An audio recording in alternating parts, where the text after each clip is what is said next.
to the Evolve Voices podcast, a platform to hear the fascinating stories behind the people that power global commerce. I'm Edilsa, a brand advisor, and your U.S. host of Evolve Voices. On to today's story on how Scott Lux navigated one of the most unpredictable industries out there with a secret weapon, running. Scott was on the phone giving financial advice in a call center environment early on, but he eventually landed in a brand disrupting the denim scene. That brand? It was Diesel. Retail was changing, DTC brands were disrupting traditional models, and marketplaces were becoming the new battleground. Scott leaned on lessons from running, pacing himself through challenges, adapting quickly, and staying focused. Today, he's at the forefront of e-commerce innovation, proving that success, it's all about understanding your customer and staying one step ahead. All right, Scott, I'm so glad to have you here.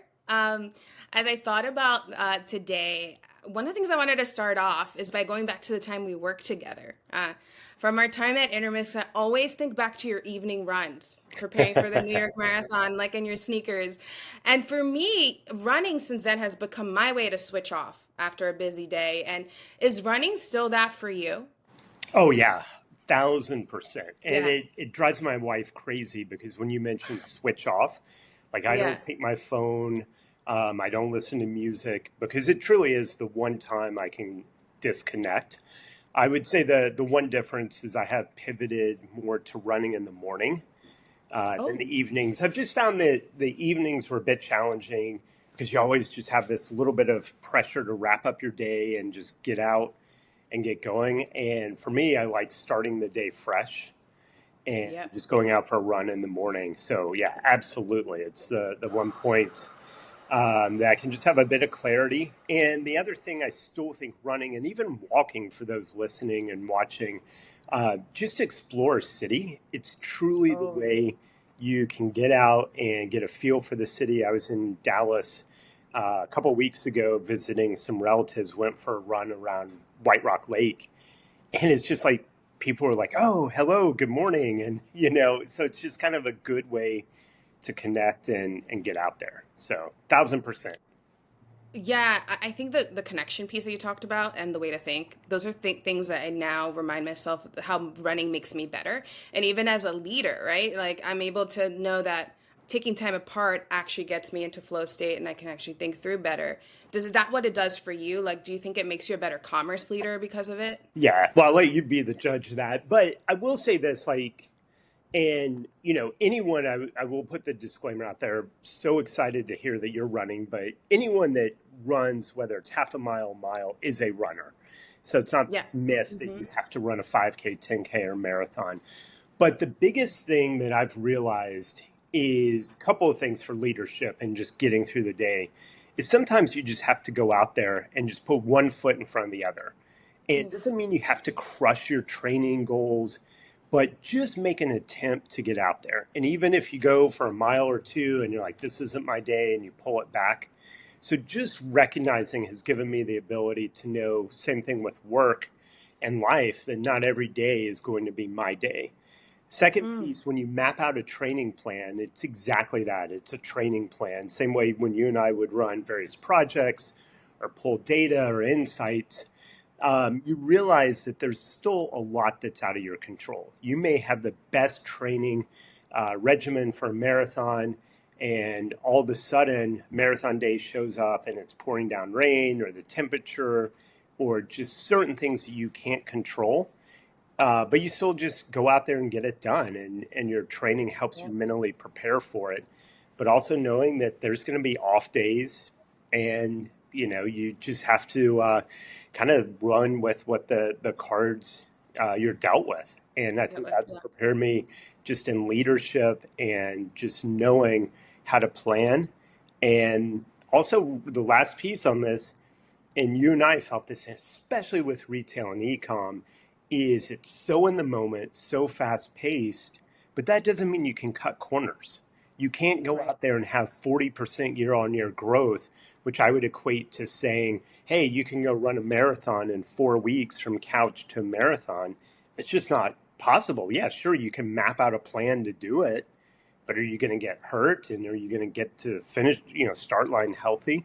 So I think there's certain aspects where you have to ground it in factual reality and have a plan. Yeah, it's so funny you talked about that because it sounds like what you remember most of the time, most about that time is how different every day was. It was such a busy time for us. We had these big e-commerce goals. We were launching two new marketing tools at the same time, changing marketing agencies. And one of the things talking that I was impressed with is you moved quickly and with conviction. Do you find that to be important? Is that typical? Yeah, I Yeah. think that still holds true. And with conviction, it's because I think you and I and leaders within this space, we have a certain expertise, and you have to rely on that conviction. Look at the data or facts, but that's a big part of where I think human nature is. You and I were talking about AI, and I think it's the same thing that, yes, AI will help us do orders of magnitude things better and things we may not anticipate, but you still have to have that human element, a little bit of Mhm. conviction, write the prompt correctly. So I think you have to do that and be willing to take on a failure. And that goes back to what we were just talking about with running is not every training day is going to be great. Not every long run is going to be great, but that's okay. But you still have to Yep. have that conviction. And like I was saying earlier, just get up, maybe crappy weather, put one foot in front of the other and just go. And if it's not your day, that's okay because there will be others. And that's the same thing with some of the decisions that we had to make back then. What was the toolkit you used? I was really always impressed by that. Is just retail moves very slowly. So it can take a year for you to sign on a new tool or an agency. You have to run it through all the like red tape. And I felt like you had a toolkit you used to move things quickly. Like what would you say was that toolkit to make this successful and run quicker? Yeah. And I think part of it is, it's that old saying, like, don't boil the ocean. Yeah. And really just looking at, I mean, Jyothi, who was our president and CEO at the time, and what she had always said that still sticks to me to this day is kind of use that filter on what do we think will be needle moving. And Hmm. so that doesn't always mean that you're going to launch Apple Pay and it's going to increase conversion by X and it's going to take 9 months to get it live and then see some benefits. It could be one little adjustment that could make a difference for that day. And I think that's where you have to start looking at use cases and what do we think will make an impact for that particular moment and just slowly kind of chip away at certain elements that we think will make a difference so you can start charting some progress. Because I think the hardest part is when you have these big projects, like you said, that could take a year, that senior leadership executives and even ourselves get frustrated because you don't see that progress. It's tied up in requirements or development or testing. And you're like, okay, I just want this live so it'll start making a difference. But that's where I think if you start having smaller projects you can work with to start getting that traction and that movement, it'll help. Yeah. I also found the toolkit that you used of a Gantt chart, really putting all the tools together and how they breathed to be super impactful. Is there any sort of communication tools that you use that to make things happen? Yeah, I would say, I don't know if they're communication tools. I would say two things. One is I do love Miro and Miro boards and Yeah. being able to create, because I think I am a part visual person and just doing things remote. I mean, you remember we used to go on the whiteboard, Right. but Miro allows you to do that and quickly just visualize your point, capture and document, and kind of build out a workflow or model or whatever you're trying to do. So that is one tool I love. The second piece is I believe in transparency. And so you have to be crisp and on point with communication. No one likes surprises. And Yeah. so just kind of being buttoned up with whether that's how you communicate upwards with your team, just one on one dialogue, but just being transparent. Don't be afraid or holding back on sharing potentially bad news. Going back to what you said, just say it with conviction. And as long as you can back it up, you Yep. have to have that transparency. Yeah. You know what's funny thinking back to Intermix and were things I've since learned about you. So even I knew your love for coffee. You always knew the best coffee shop to go to around Bryant Park. Your family running. I had no idea you started in finance. That feels like a far cry Oh from yeah. e-commerce. And so let's take it back. Like, what was going on in your life then that led you to this industry in the first place? Oh wow. Yeah, that does Yeah. go way back. Yeah. Yeah, and my love of coffee, I appreciate you recognizing. I mean, I fully owe that. We'll start there for a moment. I owe that to my time in Seattle Yeah. because my parents, I grew up in Dallas where it was all, tea. Never heard about coffee. My parents had like the old Mr. Coffee and would make coffee in the morning. Um, but I would never drink it because I think it's like nasty Folgers or something. But I got to Seattle in 95. It's like people would say, "Oh, let's go meet for coffee." And keep in mind, this was before Starbucks really blew up. They had one or two locations in Seattle, the original in the market. Um, but it was a thing. It's like, oh, you go meet for coffee. And that's where you had all these independent espresso shops. And when I moved to New York in 2008, there really weren't any. We had Stumptown and maybe one or two others. And outside that was Starbucks and Dunkin'. Now it's like, you and I are both on the Upper West Side when you come back. And there's probably 20 coffee shops now that certainly weren't here 15 years ago. So I love it. It's a great, just a good espresso macchiato is always always good, as you know. But yeah, going back to finance, I mean, I grew up in Dallas, and I think from an early age, I would always kind of do create like mock portfolios of stocks and track it. And when I went to school, finance major, and coming out of college, I took a few basic technology classes, but the internet was very, very nascent early days. So I just thought I'd be a finance major and went to work at Fidelity Investments. And the one thing that's interesting with Fidelity is that back in that time, we were talking about omni-channel before anyone else was. So in the late 90s at Fidelity, you could actually trade online. You could call or come in and visit someone at one of our investor centers like myself and be a rep. So I started to see how technology and online trading was starting to kind of break into things. Moved to Seattle and happened to be in the right place at right time. Always been passionate about tech and had the opportunity to take, I'd been at Fidelity Investments at that time for close to 7 years. And because of that investment background, this curiosity, which we'll talk about later, I'm sure, for technology, interviewed with a company called Silicon Investor. They were owned by GoToNet, and we had a search engine called Dogpile and Metacrawler, which were born out of the University of Washington. And they actually had more search traffic than Google for a period of time, if you can believe that. So the site, Silicon Investor, was today we call it some sort of social media channel, but it's basically a message board site where people could go and talk about investments. And I took my investment and technology background and went to work for a startup back in the first dot-com boom, and that kind of set my course with this legacy finance kind of mindset, being in the right place and making a pivot to a startup and tech company that happened to have an investment site. And that's what set me on my course. That is so trippy that finance was ahead of commerce. To think about that and the omni-channel perspective and moving from that, how did you feel about that transition at that time? Were you excited or scared or prepared because you had kind of gotten that taste of commerce in finance? Yeah, probably a little bit excited because Yeah. this was back in the day, the first dot-com boom, and it was all new.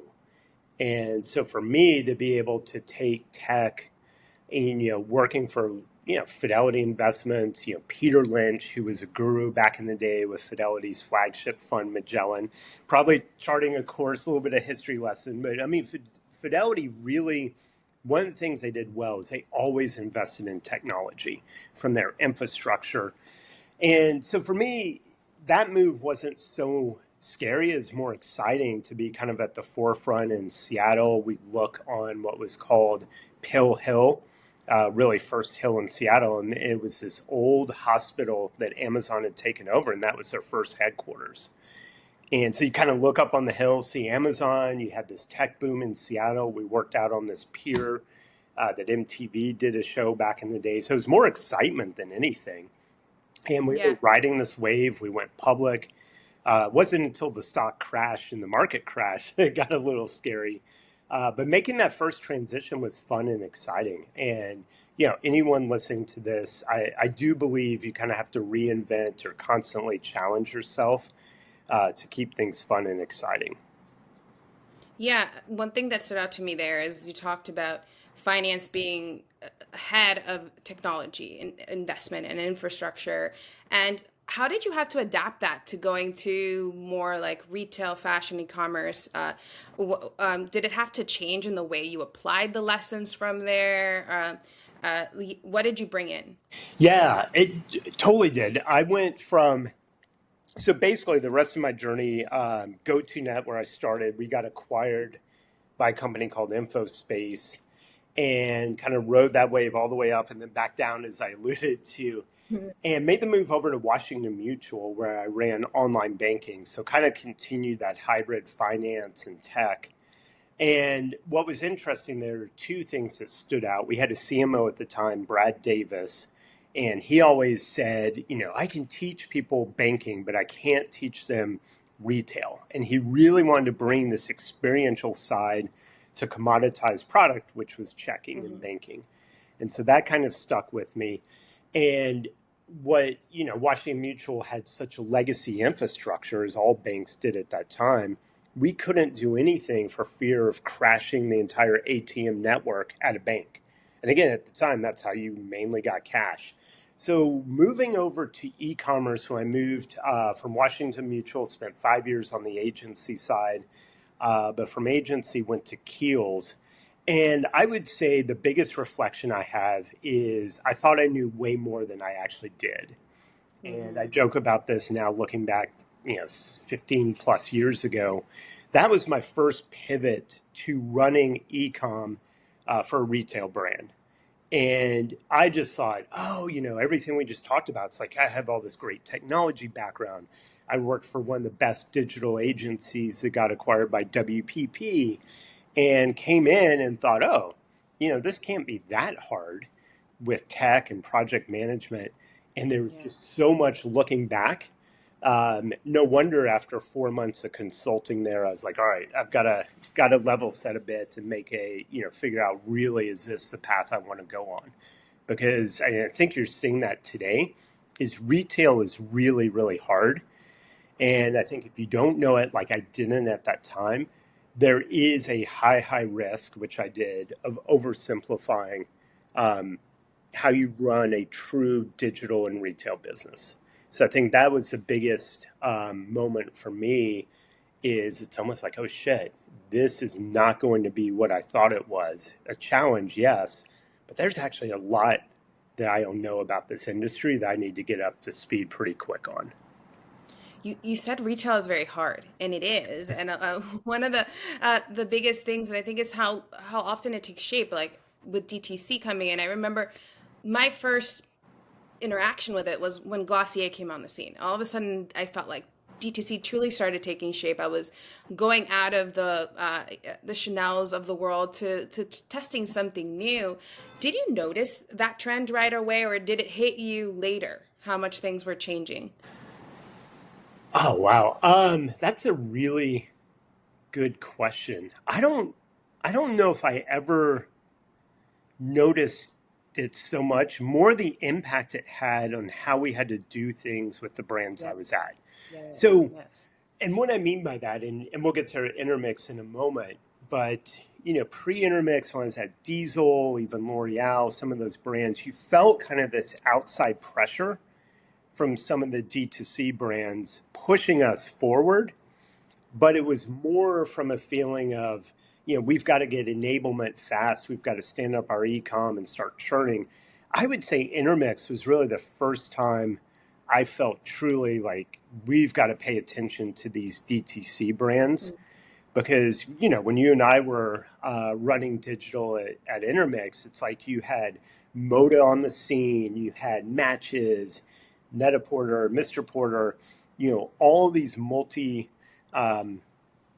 brand retailers. You had Nordstrom doing some really innovative, cool stuff. And then, as you mentioned, all the brands we carried, whether it's Glossier or you go back to, Balmain or Golden Goose, you can go down the list. We're all pushing in newer DTC fashion areas that we actually had to start paying attention to.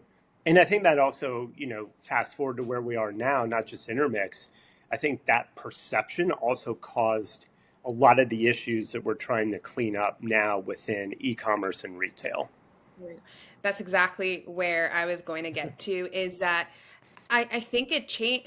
I think e-commerce enabled DTC to rise at the beginning. It was cheap, something to run, and all of a sudden they could reach more customers. But now we're seeing the other side. It's become expensive, and that's why some DTC is becoming unprofitable as we see it. So, yeah, tell me about that impact on e-commerce and Yeah, what. I mean, I think you summarized it quite well. I don't know if e-commerce was ever cheap. I think the costs were hidden. So if you go back to like a lot of the brands we, again, that we worked for, Varvatos or Diesel, it's like, okay, suddenly either they had their own, even Kiehl's, we were the first brand to launch on Demandware, which is now Salesforce Commerce Cloud. They had their own custom e-com at the time. The perception was, let's stand up e-commerce. If it's only 5 to 10% of revenue, it should be 40% of revenue. And oh, by the way, that 40% revenue contribution is all going to be new customers. So you had that model where you just did a math exercise. You had a cheap garbage media that we look back on, but you could run a campaign within Facebook, Meta, and Google and just get a ton of traffic, driving a ton of revenue. You had very, very loose metrics that you would rely on. You'd trust the platforms. So there was this perception where a lot of brands started to get traction by launching on Demandware. Shopify wasn't in the mix yet. You still had Magento, a few other players. And you run a bunch of paid media through Meta and Google, and that was your growth plan. And slowly what started to happen, you had a few DTC brands, Glossier, you could go back to Warby Parker, a few others that kind of burst onto the scene and had outsized growth. And everybody thought, well, the issue is you need more tech and more money to spend on media.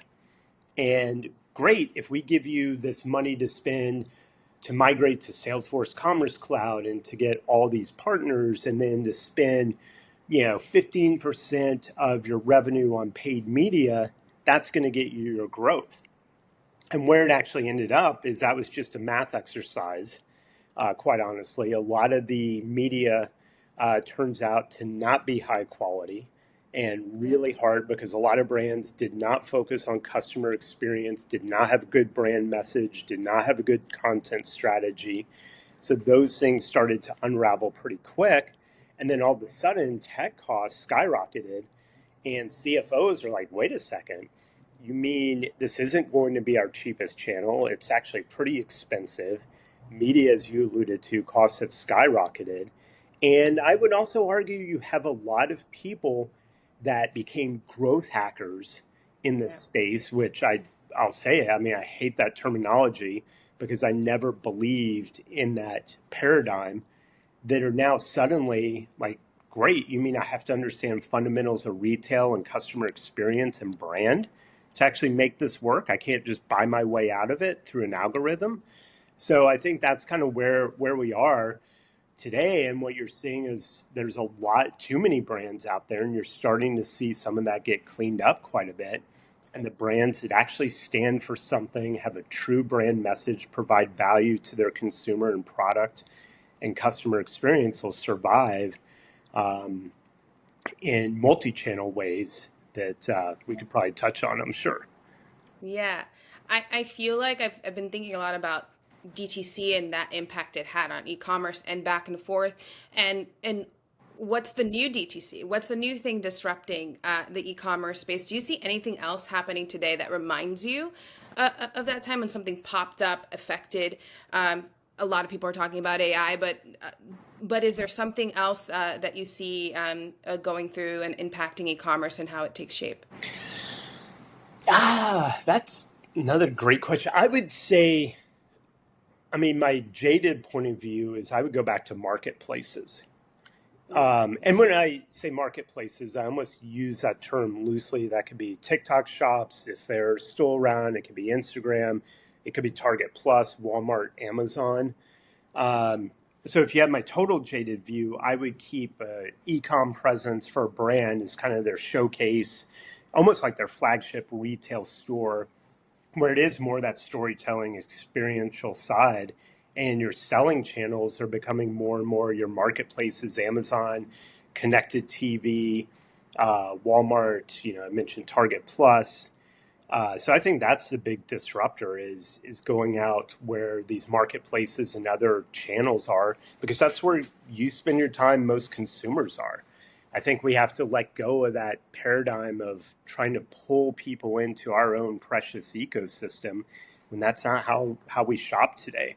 So I think that's the bigger disruption that's impacting, that I see impacting DTC. Yes, you can talk about AI and data, but I think that it just enables business to run.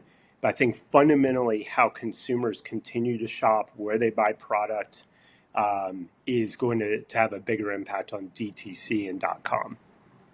It sounds like that's the signal that you look for is where customer shopping is am I correct? Just like keeping a pulse on it. Yeah, and think about I had the opportunity, a couple friends invited me down, one company I consult or advise for called Jaybirds. I went to a show called The Running Event, which is in Austin, and it's kind of like Magic is for fashion in Vegas, but it's basically where any outdoor running brand showcases their products for specialty retailers. And what I noticed down there is you had this community. We talked a lot about running and talking to a lot of the brands there. You see around tentpole events like the New York Marathon, a ton of pop-ups within the space happening. So I think you're seeing people get more involved in running and outdoor. Even people have said, oh, running's the new dating scene. And so you're seeing brands participate in that at a level they haven't before. And the reason I call that out is that's not a DTC type of thing. There's this built-in community and network and halo effect around running or marathon. You can make the argument for a ton of other activities. And I think that's kind of what brands need to focus on is what is your content strategy? How does that show up in events, in community, things outside of your direct channels that you can tap into? Because that is where your consumer is experiencing and enjoying and learning about the brand for the first time. Absolutely. I love what you've been saying about content and content first.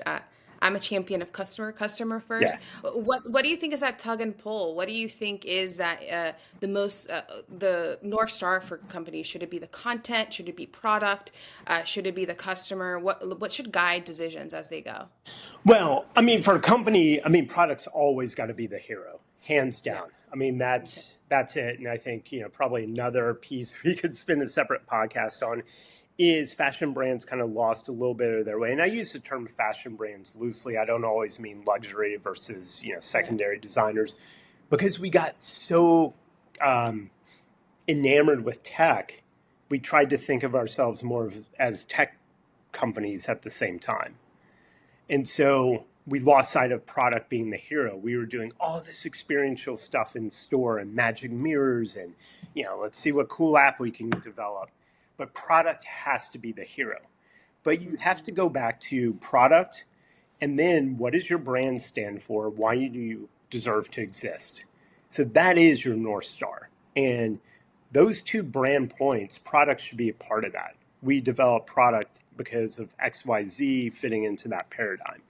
From there, the reason I say, and I think content and customer experience go hand in hand, they're closely coupled and aligned, is content strategy basically says if you take that brand North Star, then what is our content strategy? How do we talk about that content?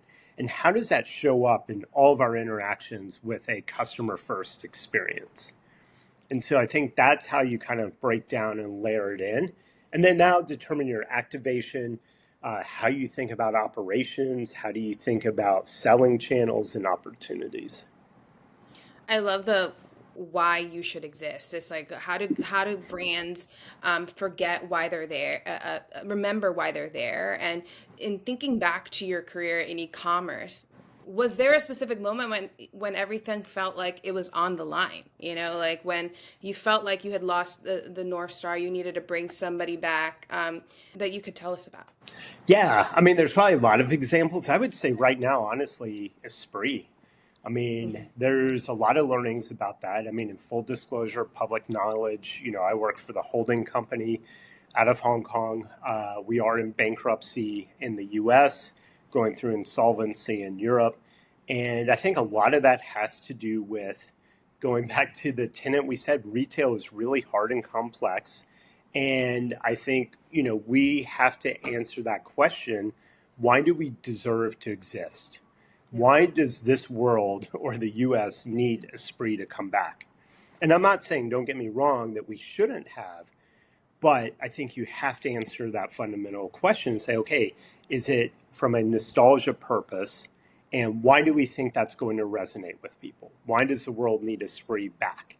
And I think we didn't take hard enough look to answer that question. And once you can answer that, you could say, oh, because of the pop of color and what we brought to the 80s when it was us and Benetton neck and neck, we want to bring that vibrant type of style back and do it in a smaller capsule, or we want to bring back a little bit of social responsibility tied to whatever the case is. I think weren't as crisp as we could have been to answer that question. And then how do you communicate that to your customer and how does that show up from an experience? So I think to me, that's the classic example that we probably overestimated how straightforward it would be with nostalgia having a moment, 500,000 plus followers on Instagram, and let's open a bunch of pop-ups and put all this product out in the US marketplace and let's get to work. And going back to what we said, retail's hard and super competitive, and without being crisp on what do we stand for and why do we deserve to exist, it was tough to overcome, or it would take a lot of marketing dollars, which we couldn't afford to do that. And it's probably so related to like what's happening in the industry for Esprit and like that. Like, what do you think made it feel so high stakes at this point in time? The brand is on the line, right? But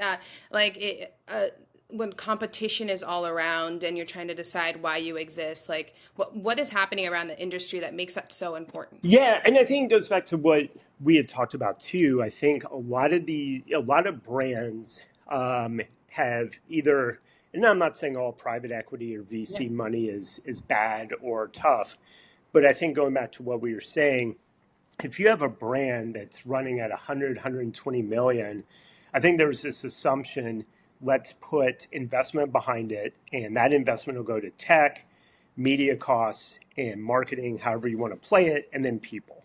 And then suddenly you'll go from 100 to 500 million. But you haven't taken that step back to answer what we were just talking about. Okay, why should this brand be 500 million? Is there enough white space for us to operate and get to that 500 million from a customer standpoint? And that's where brands got into a bit of trouble. And I think there's a little bit of ego. It's like, oh, let's go open up a store in London. That may sound great, or we need to be in Milan because we're a fashion brand in Paris. But then that has all these operational hurdles with it from a DC and product. How do you get product there? So a lot of brands are thinking, instead of stepping back to say, hey, can we be a really profitable, healthy customer at 100 million, deliver amazing product, great brand and experience for our consumers, and grow at a 10% rate? That is a business I would probably want to push on versus, hey, let's do a math exercise and see, can we get to 500 million without doing our homework? And suddenly you're kind of upside down because you've opened these locations. You don't have the operations or tech capacity or marketing to execute against it, because the reality is there's just not that market space for you to exist, because again, you didn't answer that question. Take me back to a specific moment like that. Like, when I think the challenge is that, for example, e-commerce was growing so fast and then it wasn't, but then you were still we were still being pitted against these high lofty goals, and so how do you handle a meeting where you're being asked, hey, can you grow 100, double what you were last year, when now the growth rates are slimmer? You're looking at 5 to 10% in the e-commerce space. Like, take me to a specific moment and how you handle that in those conversations. Yeah. So, I mean, to be clear, I think a lot of it goes back to couple of scenarios. I mean, I think you may know this about me. I'm a big, went to University of Alabama, huge Nick Saban fan. Two things that I've always taken away from him is it's all about the execution, right? We talked about it with running and training and having that regimen. But to even get to that execution, I think it's really looking at the plan. And for me, throughout my career, I would say there's always this appeal. It's like, oh, I want to work for this really cool brand. And you do get caught up in that perception of, whether it's Diesel or John Varvatos or even Intermix or Theory, I can go down the list. It's like, oh, these would be really cool brands. And the reason I say that is the perception there's a lot to work with, meaning, okay, I can grow and scale this because I know how to do that. But the reality, so I would say the first step is before you even take a role or look into, you have to do some due diligence to really say, what is their market opportunity? Because, of course, everyone wants to see that hockey stick growth, but you have to look at the reality. Can they get there? Do they have some track record?